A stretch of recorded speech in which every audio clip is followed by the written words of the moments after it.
नमस्कार। आपका अखबार के संख में आपका स्वागत है। मैं हूं प्रदीप सिंह। असली दोस्त की पहचान संकट के समय होती है। संकट में जो आपके साथ खड़ा है या खड़ा होने को तैयार है, समझिए वो आपका दोस्त है। लेकिन संकट के समय में एक और व्यक्ति या व्यक्तियों की पहचान होती है और वो है दोस्ती का नाटक करने वालों की। दोनों की पहचान हो जाती है। जो आपके संकट के समय आपके साथ खड़ा ना हो लेकिन उससे पहले आपके साथ दोस्ती का दम भरता हो, समझिए वो आपके दुश्मन से ज़्यादा खतरनाक है। क्योंकि दुश्मन के बारे में आप जानते हैं, ऐसे दोस्त के बारे में आपको पता नहीं होता। आप धोखे में रहते हैं कि हमारा दोस्त है। आज बात करेंगे 3 देशों की, पाकिस्तान, चीन और ईरान की। चीन पाकिस्तान का सबसे बड़ा मददगार अपने को बताता है, दोस्त बताता है, ऑल वेदर फ्रेंड बताता है कि दोस्त सदा के लिए। वो एक विज्ञापन आता है हीरे का, हीरा है सदा के लिए। वैसे ही चीन पाकिस्तान से कहता है कि हम तुम्हारे साथ हैं सदा के लिए। और ईरान के साथ उसने स्ट्रेटजिक पार्टनरशिप की एक एग्रीमेंट किया था 25 साल का। और ये एग्रीमेंट ज़्यादा पुराना नहीं, 2021 में हुआ था। अब आपको पता ही है कि पाकिस्तान गहरे आर्थिक संकट के दौर से गुजर रहा है। तो वो चीन के पास गया कि भाई दोस्त हो, मदद करो। तो चीन ने क्या किया? आश्वासन दिया। चीन को चिंता है कि उसका जो पैसा लगभग $62 मिलियन, $62 मिलियन का इन्वेस्टमेंट है सीपीईसी में, चाइना पाकिस्तान इकोनॉमिक कॉरिडोर में, वो पैसा डूबता हुआ लग रहा है। उसमें उसका काम करने वालों की, चाहे मजदूर हों, इंजीनियर हों या दूसरे विशेषज्ञ हों, उनको पाकिस्तान सुरक्षा नहीं दे पा रहा है, ख़ास तौर से बलूचिस्तान में। और पीओके में भी समस्या हो रही है, पाकिस्तान के अंदर भी समस्या हो रही है। तो चीन को चिंता पाकिस्तान की नहीं है, अपने निवेश की चिंता है। और चीन जो दोस्ती करता है वो आप समझिए, गांव में आपने जो है सूदखोर व्यापारी को देखा होगा, जिसकी नज़र हमेशा आपकी संपत्ति पर होती है। वो बड़ी खुशी खुशी आपको कर्ज देता है। कर्ज देते समय आपके सामने ऐसा व्यवहार करता है कि उससे बड़ा हितैषी तो आपका कोई है ही नहीं। संकट में आपकी मदद कर रहा है, मदद करने के लिए तैयार है, कई तरह की छूट दे देता है। लेकिन वो जानता है कि आप पैसा लौटा पाएंगे या नहीं, उसके हिसाब से कर्ज देता है। जिसके बारे में उसको पता हो कि ये नहीं लौटा पाएगा, उसको कर्ज ज़रूर देता है, क्योंकि उसे पता है कि उसके बाद उसकी संपत्ति पर उसका ही कब्जा होगा। चीन भी इसी नीति पर चलता है। चीन पाकिस्तान के बड़े हिस्से पर कब्जा करना चाहता है। ये बात लग सकती है कि अतिशयोक्ति है, चीन ऐसा नहीं करेगा या नहीं चाहता होगा। ये केवल चीन और पाकिस्तान के बीच में मतभेद पैदा करने के लिए कहा जा रहा है। तो उदाहरण आपके सामने श्रीलंका का है। श्रीलंका का हम्बनटोटा जो बंदरगाह है, वो चीन से कर्ज लेकर उसने बनाना शुरू किया और उसमें कर्ज लौटाने में डिफ़ॉल्ट कर गया। आखिर में उसको चीन को 99 साल लीज पर देना पड़ा वो पोर्ट, और एक तरह से मालिकाना हक जो है चीन का हो गया। यानी हम्बनटोटा जो बंदरगाह है श्रीलंका का, वो चीन के कब्जे में चला गया। बहुत सारे अफ्रीकी देश हैं।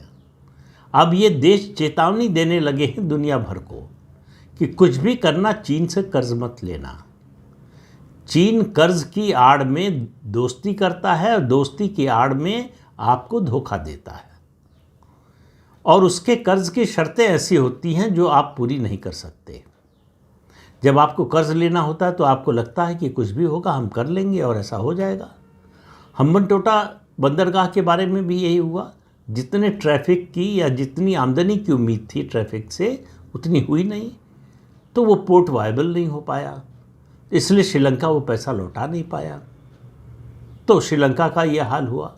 लेकिन पाकिस्तान तो चीन की हर शर्त मानने को तैयार है, जो भी कहता है वो करने को तैयार होता है। चीन उसका हमेशा इस्तेमाल करता है, भारत और अफगानिस्तान के खिलाफ इस्तेमाल करता रहा है। पाकिस्तान को इन दोनों देशों के खिलाफ भड़काने के लिए इस्तेमाल करता रहा है, अपने रणनीतिक हित के हिसाब से इस्तेमाल करता रहा है। और पाकिस्तान खुशी खुशी किसी के लिए भी इस्तेमाल होने को तैयार हो जाता है जो उसको पैसा दे।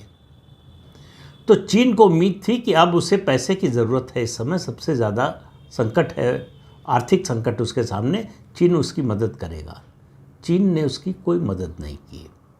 आश्वासन जरूर दिया कि मदद करेंगे, लेकिन मदद किया नहीं। आखिर में पाकिस्तान को मदद मिली सऊदी अरब से, $6 बिलियन का कर्ज मिला।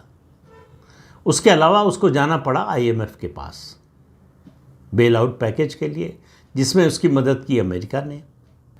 अब अमेरिका ने मदद की पाकिस्तान की, तो अमेरिका के अपने हित हैं, उसके कारण मदद की। उसको मालूम है कि उसको, अगर ये ईरान पर हमले से पहले की बात है और अब भी वो बात वैलिड है, कि ईरान पर अगर हमला करना है या अफ़गानिस्तान में उसको कुछ करना है तो उसके लिए पाकिस्तान की ज़रूरत होगी। तो इसलिए अमेरिका मदद करने के लिए, क्या मदद करवाने के लिए तैयार हो गया। IMF से लोन दिलवा दिया पाकिस्तान को। पाकिस्तान की जो इकोनॉमिक क्राइसिस थी, जो एकदम बिल्कुल पानी जो है वो सर के ऊपर जाने वाला था, उससे बचा लिया। अब हो सकता है कि FATF में भी वो पाकिस्तान को बचा ले और ग्रे लिस्ट में न जाने दे, ब्लैक लिस्ट में तो कभी नहीं जाने देगा। तो चीन ने आश्वासन के अलावा पाकिस्तान की कोई मदद नहीं की। ये सही है कि ऑपरेशन सिंदूर के दौरान उसने हथियारों की ज़रूर मदद की, उससे पहले भी करता रहा है। मदद नहीं, पैसा लेकर देता है, और पैसा लेकर जो सामान देता है वो पाकिस्तान को पता चला कि वो किसी काम का सामान नहीं है। ये ऑपरेशन सिंदूर दौरान पाकिस्तान को पता चल गया है। लेकिन पाकिस्तान अपना रास्ता बदल देगा, इसकी उम्मीद नहीं करनी चाहिए। ईरान के साथ क्या किया? ईरान से तेल खरीदता है सस्ता चीन।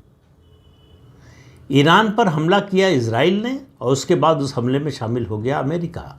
उस दौरान भी चीन ईरान से तेल तो खरीदता रहा, लेकिन ईरान की किसी तरह की मदद में सामने नहीं आया। हाँ, इतनी मदद की कि उसने बयान दिया कि भाई जो है ये युद्ध रोकिए, दोनों पक्ष जो है वो संयम बरतें और बातचीत से मामले को हल करें, बस। इससे ज़्यादा चीन ने कुछ नहीं किया।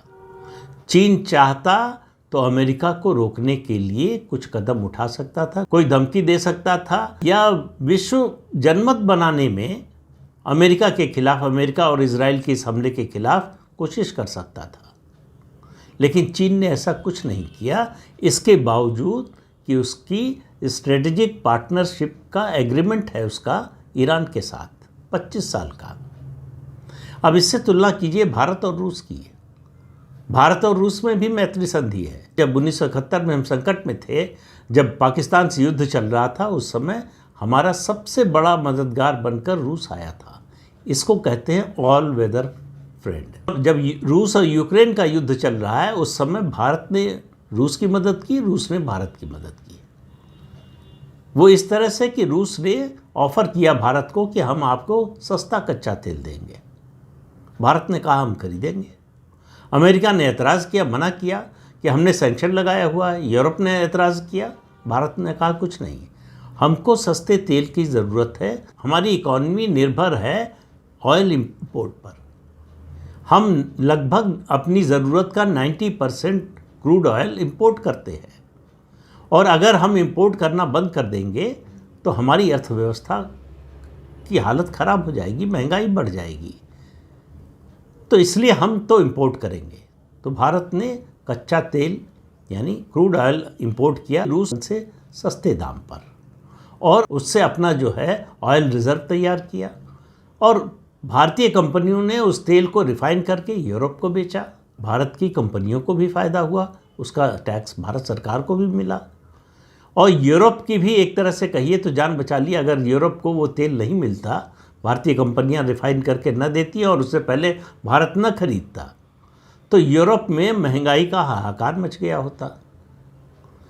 तो भारत ने अपना हित तो देखा ही, व्यापक वैश्विक हित को देखकर भी कदम उठाए। लेकिन चीन ईरान की मदद के लिए किसी भी तरह सामने न तो ड्रोन दिए, न ही मिसाइल के कलपुर्जे दिए, न कोई क्रेडिट लाइन दी कि भाई हम आपसे तेल खरीदते हैं तो हम आपको इतना पैसा एडवांस दे रहे हैं या इतना कर्ज दे रहे हैं। ऐसा भी कुछ नहीं किया। चीन ने ईरान को अपने हाल पर छोड़ दिया, सिर्फ दूर से बैठकर बयान देता रहा। अब कहते ये हैं कि चीन जो है पाकिस्तान की समस्याओं से परेशान है। पाकिस्तान हर समय समस्या में रहता है। आंतरिक विद्रोह की समस्या है, वो चाहे सिंध हो, चाहे बलूचिस्तान हो, चाहे खैबर पख्तूनख्वा हो, हर जगह आंतरिक विद्रोह है, अशांति है। उसकी वजह से चीन का जो प्रोजेक्ट है उस पर असर पड़ रहा है। तो चीन एक सीमा के बाद पाकिस्तान की किसी तरह की मदद के लिए तैयार नहीं, केवल उतनी मदद करने के लिए तैयार है जिससे वो भारत को परेशान करता रहे। इसमें चीन का स्ट्रेटजिक हित है, तो यहाँ मदद करने को तैयार है, इसके अलावा कुछ नहीं। पाकिस्तान आर्थिक रूप से जो है वो संभल जाए, उसकी आर्थिक समस्या दूर हो जाए, संकट दूर हो जाए, इसके लिए चीन कुछ करने को तैयार नहीं। और चीन को इसका जवाब किसने दिया? पाकिस्तान ने, जिसके बारे में चीन हमेशा कहता था कि ये ऑल वेदर फ्रेंड है हम। पाकिस्तान को समझ में आ गया कि चीन कुछ करेगा नहीं, केवल भाषण देता रहेगा। तो वो जो आसिम मुनीर है उनका फील्ड मार्शल, वो चला गया अमेरिका ट्रंप के बुलावे पर। वहाँ आश्वासन देकर आया, बल्कि वादा करके आया कि पाकिस्तान के एयरबेस का वो इस्तेमाल होने देगा ईरान के खिलाफ हमले के लिए।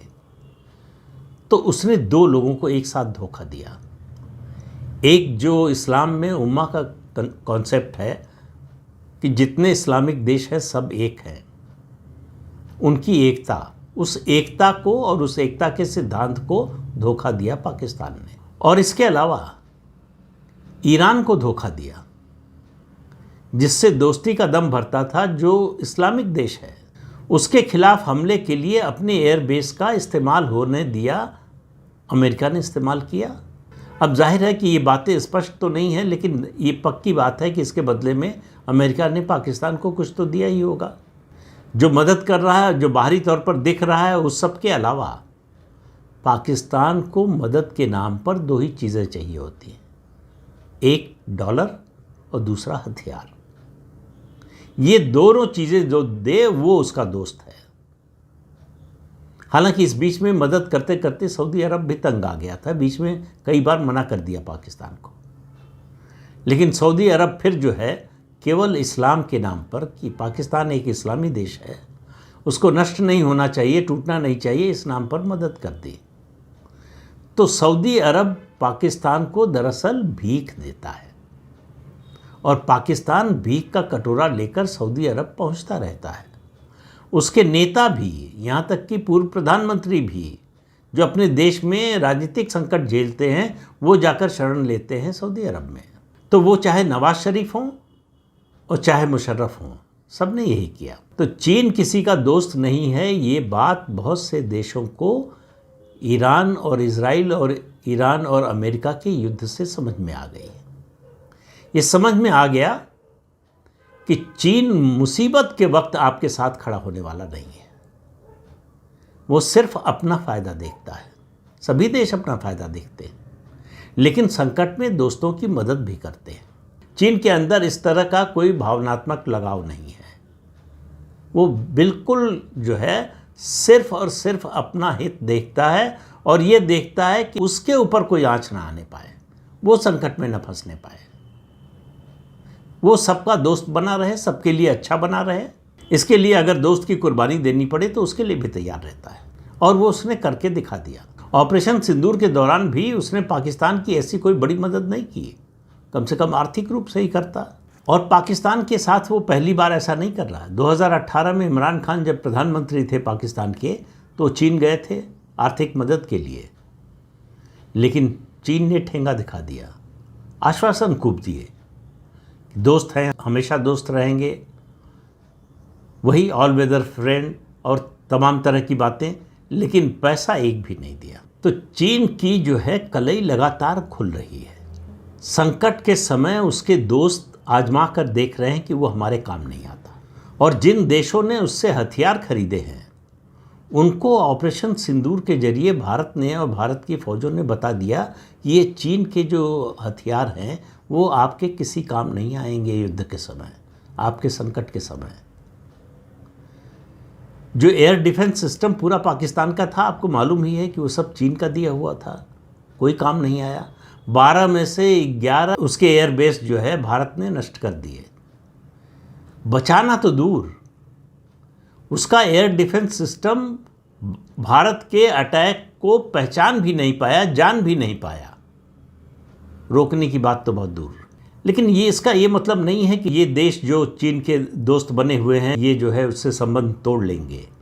लेकिन सच्चाई सामने आ रही है लोगों की, तो इसका असर क्या पड़ेगा? उन देशों पर तो नहीं पड़ेगा जो उसके दोस्त होने का दावा करते हैं। उनको मालूम है कि चीन साथ नहीं देगा, तो आगे के लिए सजग हो जाएंगे, इतना ही होगा। लेकिन चीन पर इसका क्या असर हो रहा है? चीन दुनिया का नेता बनना चाहता है। वो विश्व पटल पर, विश्व के मंच पर अमेरिका को रिप्लेस करना चाहता है। तो अमेरिका का इतिहास देख लीजिए और चीन का। अमेरिका अलग अलग देशों से अपने मतलब से ही सही उनकी मदद करता रहा है। आर्थिक मदद, सैन्य मदद, डिप्लोमेटिक स्तर पर मदद, उनके अपने दोस्तों के दुश्मनों को धमकाने में मदद, ये सब करता रहा। चीन ये सब कुछ नहीं करना चाहता, सिर्फ नेता बन जाना चाहता है। अब तो उसकी जो आर्थिक स्थिति है, पहला उसका जो सबसे बड़ी खूबी थी उसकी आबादी में अब नंबर 2 हो गया, भारत नंबर 1 पर आ गया। दूसरा, जो मैन्युफैक्चरिंग हब बना हुआ था दुनिया का, वहाँ उसकी मैन्युफैक्चरिंग कॉस्ट लगातार बढ़ती जा रही है क्योंकि लेबर कॉस्ट बढ़ रही है। तीसरी बात, उसकी अर्थव्यवस्था जैसा वो दावा करता है उतनी मजबूत नहीं दिखाई दे रही है। रियल एस्टेट उसका लगभग बर्बाद हो गया है। बैंकिंग सिस्टम अलग समस्या में है। और जो कंपनियां जिन्होंने उसको इंटरनेशनल मैन्युफैक्चरिंग हब बनाया था, वो कंपनियां धीरे धीरे या तो निकल रही हैं या निकलने पर विचार कर रही हैं कि चीन से निकलकर कहीं और। उनके लिए विकल्प के रूप में जो है भारत है, वियतनाम है, साउथ कोरिया है, ब्राज़ील है, अलग अलग देशों में वो जाने की तैयारी कर रहे हैं। तो आने वाले समय में चीन की स्थिति पहले से ज़्यादा खराब होने वाली है, आर्थिक रूप से भी, सैन्य रूप से भी। और वो जो अपना दबदबा दिखाना चाहता है कि जो हम इतने ताकतवर हैं, उसका खोखलापन सामने आ रहा है। तो इसलिए कह रहा हूँ कि विश्व व्यवस्था में बहुत बड़ा बदलाव होने वाला है आने वाले कुछ सालों में।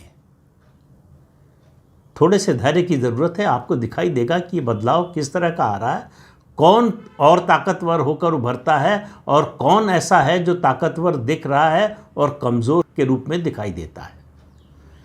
तो इस अंक में इतना ही। अगले अंक में फिर मिलेंगे किसी नए मुद्दे के साथ। तब तक के लिए अनुमति दीजिए। आपसे अनुरोध है कि चैनल देखिए, शेयर कीजिए, लाइक कीजिए और सब्सक्राइब ज़रूर कीजिए। नमस्कार।